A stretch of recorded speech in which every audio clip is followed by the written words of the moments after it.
Bonjour, nous sommes en 2015 dans le site de l'Institut Docteur Angélique, dans une série de vidéos consacrées à des dissertations en philosophie, à l'usage des classes de terminale et du supérieur. Attention, ces dissertations ne sont pas faites pour être copiées telles quelles, mais plutôt pour donner des idées, des exemples, et à chacun de trouver ses propres idées, ses propres exemples, pour faire sa propre dissertation. Le sujet d'aujourd'hui concerne la philosophie du travail, de l'art même, des beaux-arts. Peut-on faire n'importe quoi en art?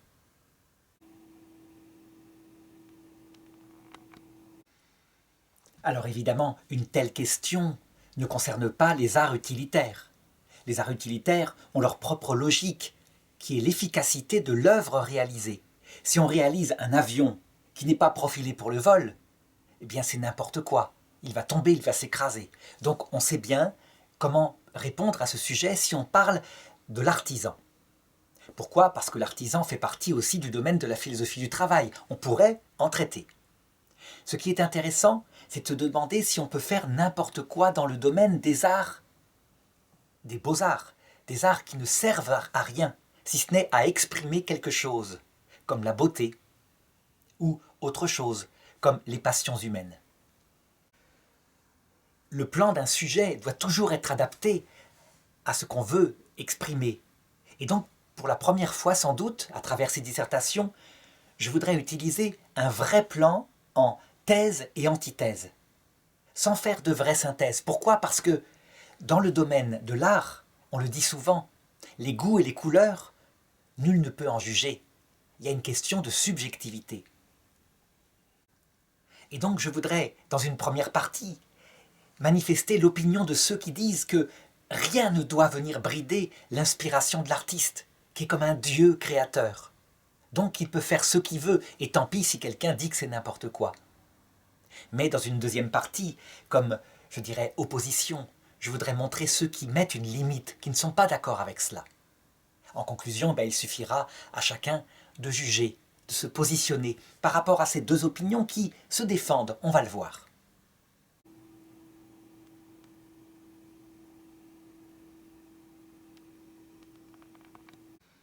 Et donc, je voudrais dans cette première partie émettre une opinion opposée au sujet. Ça veut dire que certains défendent que l'artiste ne peut jamais faire n'importe quoi.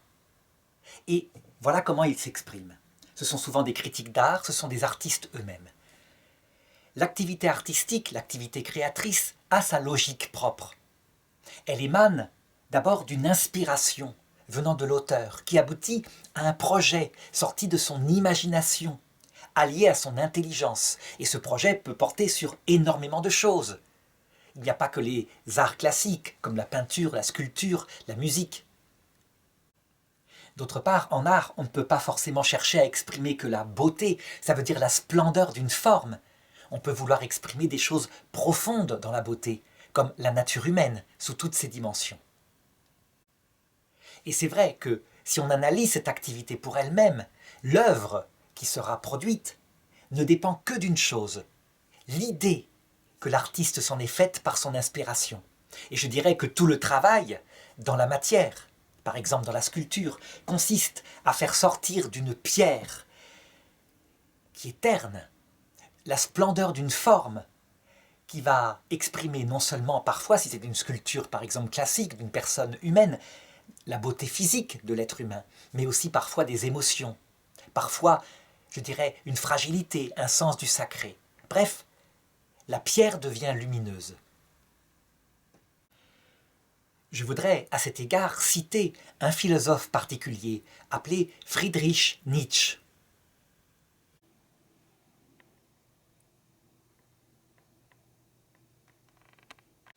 Il a vécu à la fin du XIXe siècle et on peut dire que parmi les prophètes de l'art, il n'y en a pas de plus puissant qui exprime cette autonomie de l'activité artistique. Il va jusqu'à dire que le surhomme, l'homme vraiment debout, l'homme fort, c'est l'artiste. Rien ne peut lui résister. La liberté est totale et au nom de cet art autonome, il va jusqu'à établir que le Créateur suprême auquel croient les chrétiens en particulier, et qui demande à l'homme une soumission, une douceur, un amour d'autrui, Ce créateur ne peut pas exister, sans quoi l'homme ne serait pas lui-même créateur. La mort de Dieu qu'il annonce avec une force poétique énorme dans ses œuvres, la mort de Dieu est nécessaire pour que l'homme vive, parce qu'il est créateur. Parce que c'est de son intelligence que sort tout ce qui est beau, tout ce qui est vrai, tout ce qui est fort. Quant à ceux qui se soumettent à la religion, eh bien ce sont des sous-hommes. Ils ont des valeurs comme l'humilité, l'amour, des choses comme ça qui sont, je dirais, ceux de rampant. L'artiste, lui, son autonomie, c'est sa liberté totale et il peut produire ce qu'il veut. Donc c'est intéressant, on le voit, il décrit bien cette autonomie de l'art.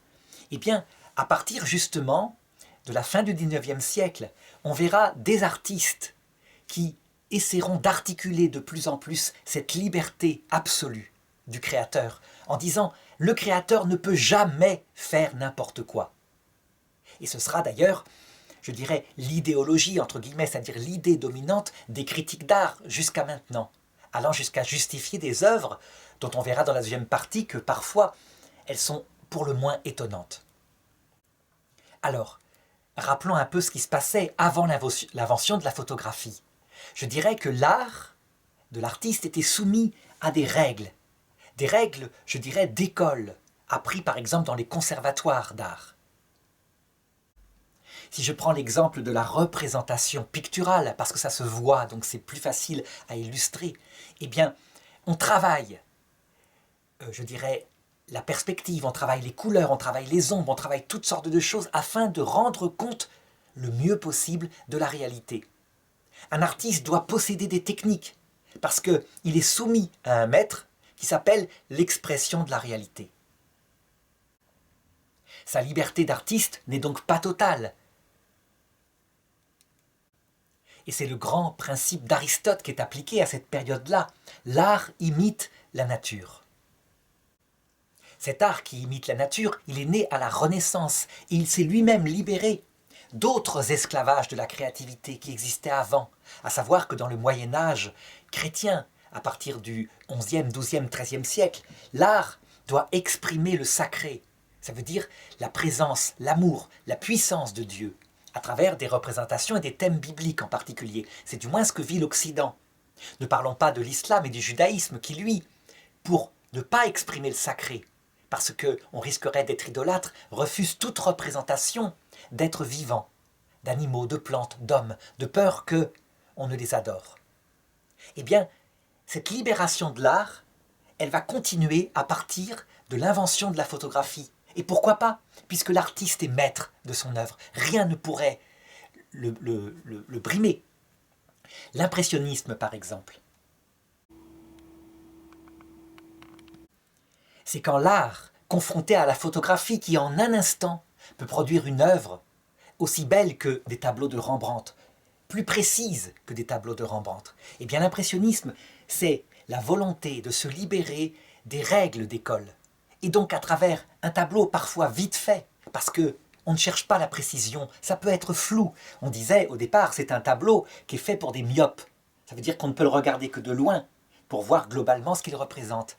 Et c'est vrai que les tableaux de Van Gogh, par exemple, ne sont pas précis dans le détail, et il pouvait en faire 2 par jour. Ce qui est impossible, par exemple, pour la Joconde. La Joconde, c'est un travail qui prendra à Léonard de Vinci plusieurs années. Eh bien, l'impressionnisme jette des impressions, l'impression subjective, une impression d'ensemble, un climat dans une pièce, quelque chose comme cela. Et donc, on exprime, en se libérant de la représentation grâce à la photo, quelque chose de beau, quelque chose d'intérieur aussi, à l'homme. Mais il y a toujours une signification. Quand cet art apparaîtra, il sera extrêmement moqué. Les gens regarderont en disant « mais un enfant de 5 ans pourrait produire ça ». Et c'est vrai, ce n'est pas faux. Un tableau impressionniste peut être fait très rapidement. Celui qui a compris la technique, qu'il ne faut surtout pas bien mélanger les couleurs, qu'il faut faire des grands traits, etc. avec des pinceaux, peut très vite réaliser des tableaux impressionnistes. Seulement, Van Gogh, par exemple, qui était un être douloureux, a su faire passer dans ses tableaux des grandes choses, des sentiments très forts, et ça a été reconnu par la suite.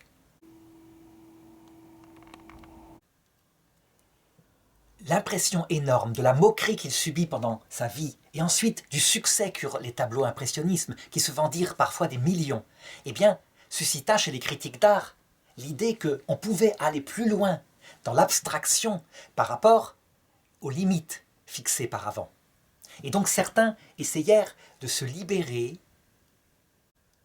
de toute forme naturelle. Pourquoi représenter forcément quelque chose qui ressemble à un être humain? Pourquoi un être humain n'aurait-il pas, pour exprimer par exemple le combat intérieur qu'il a en lui, n'aurait-il pas un nez sur la tête? Et ce sont des œuvres qui vont apparaître au début du XXe siècle. Elles s'abstraient de la nature même des choses. Et l'imagination prend une très grande liberté. Picasso, par exemple, est un très grand virtuose de l'art. Il sait faire des tableaux à la Rembrandt.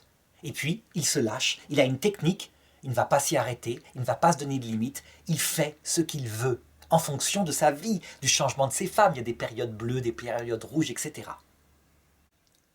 Tout le monde reconnaîtra qu'il ne fait pas n'importe quoi. Tout le monde, pas sûr. Certains, évidemment, ne franchissent pas cette étape d'abstraction.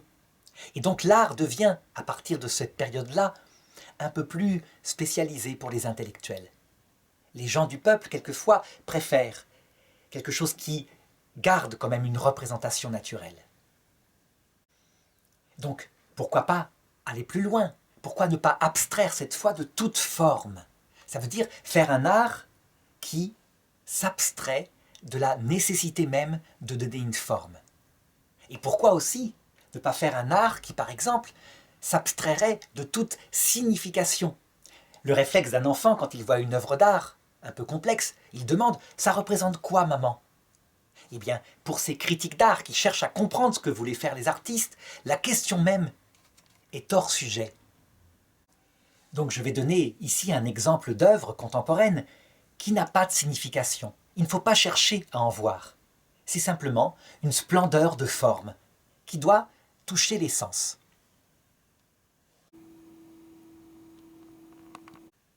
Et voici maintenant un autre exemple qui va s'abstraire cette fois de toute représentation. Ça veut dire qu'on ne cherche même pas la splendeur de la forme.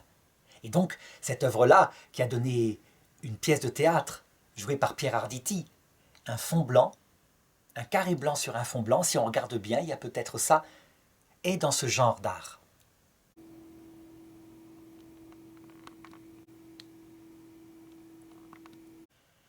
Évidemment, là, on atteint, je dirais, le sommet de l'intellectualisme dans l'art. Ça veut dire que pour comprendre cet art qui paraît simple, finalement, du blanc sur du blanc, il n'y a que du blanc, eh bien, il faut des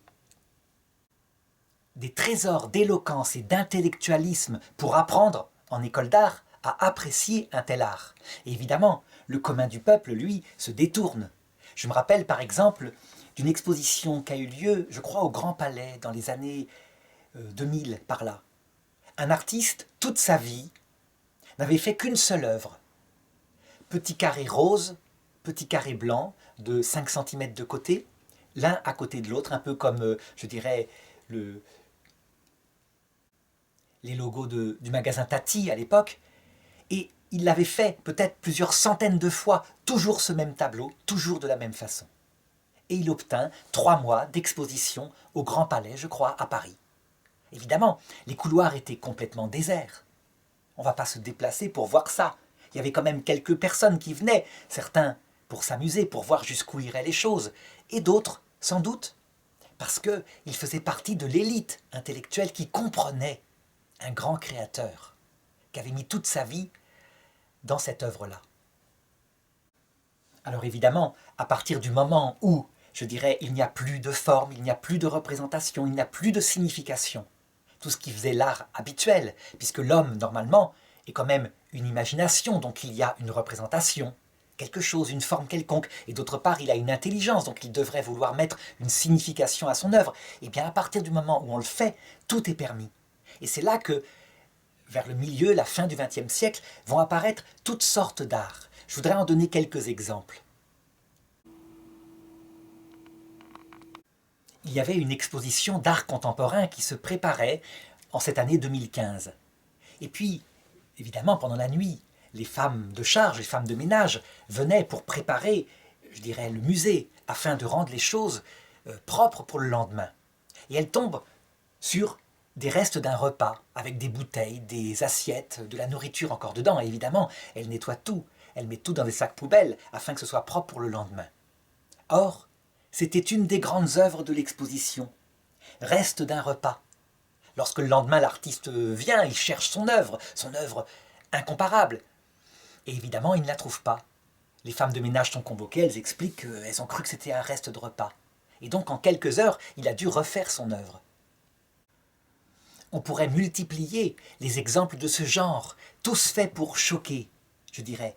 Par exemple, encore en 2015, un artiste décide de voler à la messe des hosties consacrées. Ça veut dire qu'il va communier, il reçoit l'hostie dans la main et au lieu de la mettre dans la bouche, eh bien, il la garde par devers lui.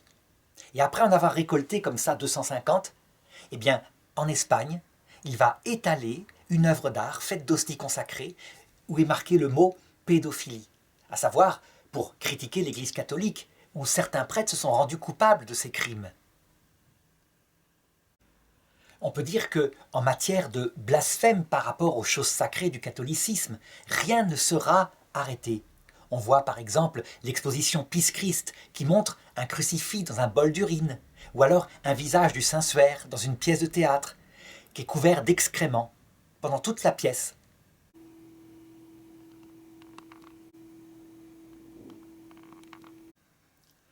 Rien ne sera, je dirais, épargné à la religion catholique parce que, à la fois, elle semble puissante et en même temps, elle est pacifique. Évidemment, l'année 2015 et la mort de personnes qui avaient représenté, je dirais, quelque chose en rapport avec l'islam, arrêta cette liberté absolue de l'art par la peur. Et ce grand crime commis en janvier contre des dessinateurs de caricatures de Mohammed, ce grand crime à la mitraillette, manifesta que, en fait, il y a peut-être une autre façon de regarder jusqu'où peut aller l'art. Et c'est ce que je voudrais voir dans la deuxième partie. Mais en attendant, pour résumer cette première partie, on voit, il y a des arguments solides pour montrer que l'art a son autonomie et que la liberté de l'artiste n'est mesurée que par son imagination.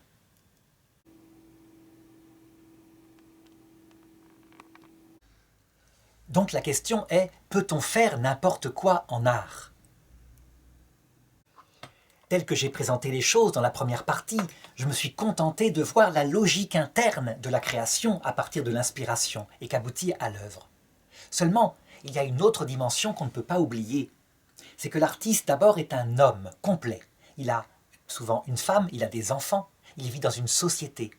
Et ceux qui regardent son œuvre sont aussi des humains, avec leur passé, avec, je dirais, leurs propres souffrances, leurs propres travers. On pourrait répondre à ça, mais ça, c'est extérieur à l'art. L'art a sa logique propre, on l'a dit dans la première partie. Eh bien, ce n'est pas si simple, et je voudrais d'abord le montrer par quelques exemples. Toutes les œuvres que j'ai présentées à la fin de la première partie, et qui parfois devenaient absurdes. Évidemment, pour que soit mobilisée pendant 3 mois une énorme salle d'exposition, ou même le château de Versailles pour présenter des ballons gonflables représentant des petits chiens roses. Pour que ça puisse se faire, il faut essayer de comprendre ce qu'il se passe. Eh bien, je dirais qu'il y a 2 choses à regarder. Une première qui vient de l'artiste. L'artiste n'en reste pas moins homme, et il ne veut pas vivre comme Van Gogh dans la misère, en simplement exprimant les états de son âme. Il est intéressé à gagner de l'argent. Si par hasard, parmi les milliers d'artistes, un d'entre eux arrive à ce que sa signature soit cotée, ça veut dire qu'un tableau, par exemple, encore une fois, je prends là-dedans, signé par lui, commence à valoir de plus en plus cher, parce qu'il y a derrière un marché, avec des investisseurs qui placent de l'argent. C'est d'autant plus intéressant en France que les œuvres d'art ne sont pas taxées par l'État. C'est une décision, à un moment donné, à l'époque de Mitterrand, afin que l'art ne file pas sur les marchés étrangers. L'idée, évidemment, de celui qui achète une œuvre d'art cotée, c'est qu'elle monte, et que dès qu'elle aura monté suffisamment, il la vende le double. Donc il y a une vraie spéculation. À partir du moment où un artiste comprend cela, que sa signature vaut de l'or, eh bien, à la rigueur, il peut faire n'importe quoi sur un tableau, sur une feuille. Je dirais lancer une boule, une balle remplie de peinture, faire une explosion de peinture, en lancer une deuxième et puis signer au-dessous. Il la vendra éventuellement des millions. Le premier à avoir connu ce phénomène, c'est Picasso. On sait qu'une fois, il se rendait dans un restaurant. Il mange avec sa famille et puis il avait oublié son argent. Et le patron de lui dire « Oh, maître, ne me payez pas, payez-moi plutôt par votre signature et un petit dessin sur la nappe. » Et Picasso de répondre « Sur la nappe? Non, peut-être sur un bout de nappe, je vais tout de même pas payer votre restaurant. » Et donc sur ce bout de nappe, il fit un espèce de dessin, donc un peu déforme, un visage avec un sourire, il signa Picasso et il s'en alla. Donc il y a une tentation de l'artiste qui n'en reste pas moins homme, de gagner de l'argent, de se servir de la bêtise, de ceux qui, je dirais, collectionnent ce qui est signé par lui. Ça vaut, quoi qu'il arrive, parce que c'est signé par lui, et qui se font eux-mêmes de l'argent. C'est le problème du marché de l'art. Un autre exemple qui m'a profondément scandalisé, c'est à propos d'un tableau de Van Gogh appelé Les Tournesols. Ce tableau, on le voit, est magnifique. Et je dirais qu'il était réputé comme venant de cet auteur, si bien qu'il se vendit à un moment donné dans le marché de l'art pour plusieurs millions de francs à l'époque. Et voilà que, par une étude critique, on se rendit compte que ce tableau qui n'était pas signé, en fait, n'était pas de la main de Van Gogh, mais de son mécène, le docteur Gauchet, quelqu'un qui l'avait aidé. Aussitôt, le prix de ce tableau s'écroula. Il restait le même, avec sa beauté, et j'aimerais bien la voir, mais il ne valait plus rien. On voit, ce critère montre que ce n'est plus la splendeur de la forme, la beauté de l'œuvre, l'expression de l'artiste qui compte, mais simplement un marché. On peut donc faire n'importe quoi sous ce rapport-là. Je voudrais parler maintenant d'autre chose. Après avoir parlé de l'argent qui se mêle à l'art, parler de la vanité. On le sait, lorsque une exposition est faite avec des tableaux contemporains, parfois, je dirais, qui ne provoquent pas d'émotion, eh bien, ceux qui les commentent ne diront pas « c'est beau », ils diront toujours des mots comme « c'est surprenant »,« c'est interpellant ». Tout ça pour ne pas paraître, je dirais, un béotien dans ce domaine-là. Quelqu'un qui, très franchement, arrive dans ce genre d'exposition et qui se met à s'amuser en disant « mais il s'est fichu du monde, c'est n'importe quoi, ça représente rien, ça signifie rien » et qui s'en va. Eh bien, il reçoit le mépris intérieur de ceux qui s'y connaissent. Ça veut dire qu'en fait, dans les milieux de l'art, s'est mis en place à un moment donné un élitisme. Un petit milieu comprend ces œuvres qui sont encore incomprises et a l'impression de se trouver à l'époque de Van Gogh, quand on méprisait les œuvres de Van Gogh et que seuls quelques-uns en achetaient pour une bouchée de pain afin qu'ils vivent. Et on sait ce qui est arrivé par la suite de ces œuvres. Eh bien, cette petite élite a l'impression d'être la même chose face à la masse du peuple qui ne s'intéresse pas à ces choses-là. Il y a une sorte d'élitisme et de joie, de vanité intérieure d'être le futur prophète au XXIe siècle, par exemple, où ces œuvres vaudront des millions. Et alors on se souviendra que eux l'ont compris tout de suite.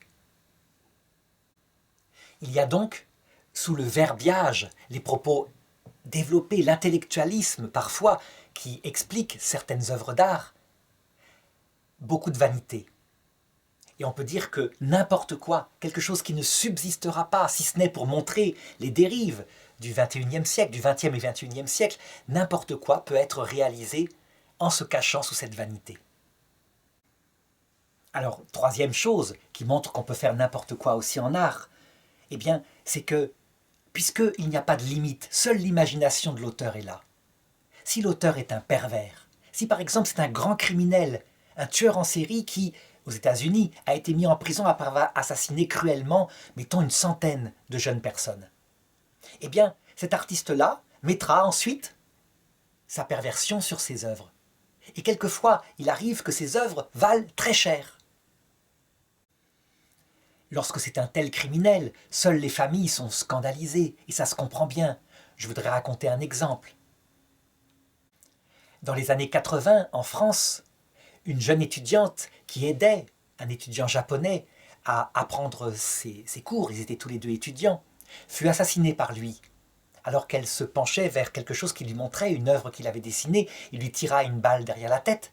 Et ensuite, il la découpa et il mangea une partie de son corps. En voulant se débarrasser du reste de son corps, il fut arrêté. Son père était un riche industriel japonais, et donc il réussit à le faire extrader vers le Japon pour qu'il y soit jugé. Et là, au lieu d'être jugé, il fut déclaré malade mental et libéré au bout de quelques années. Eh bien, cette histoire de cannibalisme qui a enlevé la vie d'une jeune fille qui l'aidait généreusement, il en fit des livres, il en fit un art. Et les Japonais s'intéressaient à cela. Ils ne comprenaient pas la douleur des parents qui, eux, vivaient en Europe, avec leurs filles qui ne reviendraient jamais. Pourquoi on peut dire que, d'un point de vue moral en tout cas, cet art de cet artiste japonais est n'importe quoi? Eh bien tout simplement parce que l'être humain n'est pas que dans l'art. L'être humain est aussi dans l'amour de ses enfants, dans le respect de la vie qui est sacré.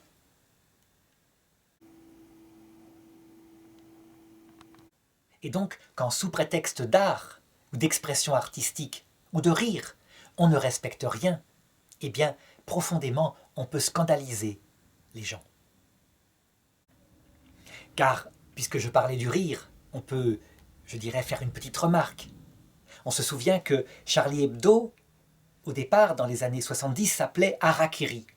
C'est un journal qui scandalisa profondément parce que, lors de l'accident de car de Beaune, où une trentaine de petits-enfants furent brûlés vifs, eh bien, il publia un dessin où on voyait un barbecue, avec un commentaire, je dirais, d'humour.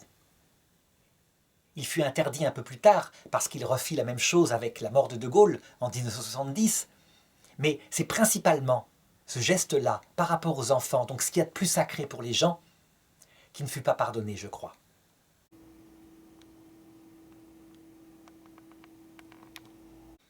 Alors, j'ai dit que je ne ferais pas de troisième partie pour chercher la vérité. Inutile. À chacun de reprendre la première partie avec l'autonomie de l'art, la deuxième partie avec son absence d'autonomie totale, pour se faire une idée.